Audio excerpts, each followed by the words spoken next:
কিশোরগঞ্জেও দেখা দিয়েছে জলাতঙ্কের ভ্যাকসিন সংকট। বাড়তি দামে কিনতে চাইলেও অনেক ক্ষেত্রেই তা মিলছে না। এতে বিপাকে পড়েছেন রোগী ও তার স্বজনেরা। এ বিষয়ে নিয়ে বিস্তারিত জানাতে সদর হাসপাতাল থেকে যুক্ত হচ্ছেন মশিউর কায়েস। কায়েস জানাবেন যে ভ্যাকসিন সংকট নিরসনে কোনো ব্যবস্থা কি নিয়েছে এখন পর্যন্ত জেলার স্বাস্থ্য বিভাগ?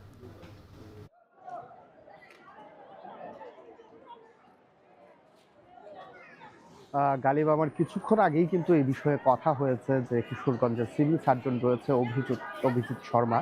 তার সঙ্গে তিনি যে বিষয়টি বলছেন যে যেহেতু এই সময়টা বাড়ছে, কুকুর বিড়ালের কামড়ের যে রোগীদের সংখ্যা অর্থাৎ জলাতঙ্কের আক্রান্তের সংখ্যা যেহেতু বাড়ছে, সেক্ষেত্রে যে রেবিস ভ্যাকসিনটি রয়েছে সেটি কিন্তু প্রায় 1 মাস যাবৎ কিন্তু এই জেলায় কিন্তু সংকট রয়েছে। এবং তিনি যে বিষয়টি বলছেন যে চাহিদা পাঠানো হয়েছে, এখনো পর্যন্ত কিশোরগঞ্জে এসে পৌঁছায়নি স্বাস্থ্য অধিদপ্তর থেকে। তবে যেহেতু বাড়ছে, সেক্ষেত্রে তিনি যে বিষয়টি বলছেন যে তিনি কিন্তু তারা যে বলছে যে পারচেজ করবেন স্বাস্থ্য বিভাগ থেকে, এরকম একটি আলোচনা কিন্তু হয়েছে। খুব শীঘ্রই বলছে যে কিশোরগঞ্জে পৌঁছাতে পারে, বাইরে থেকে কিনে এনে কিন্তু আলাদা করে দিতে হবে। তবে এখনের যে চিত্রটি সেটি কিন্তু বলা চলে যে বেশ বিপাকের চিত্র আমরা দেখেছি। যে একেবারেই সকাল থেকে আমরা এখানে অবস্থান করছি যে রোগী এখানে কিন্তু প্রতিদিন গড়েতে জলাতঙ্কে আক্রান্ত হয়ে কিন্তু আসছে 200 থেকে 250 রোগী। এবং তারা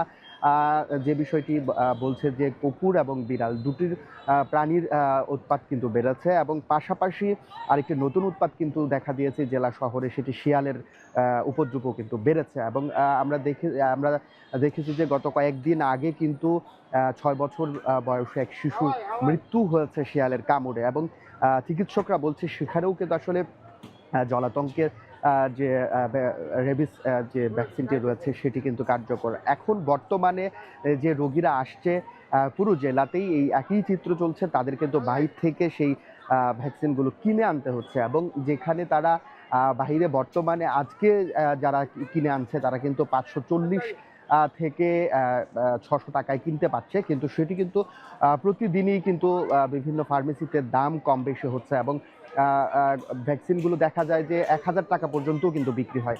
যার ফলে কিন্তু পুরো বিপাকেই রয়েছে এই রোগীরা।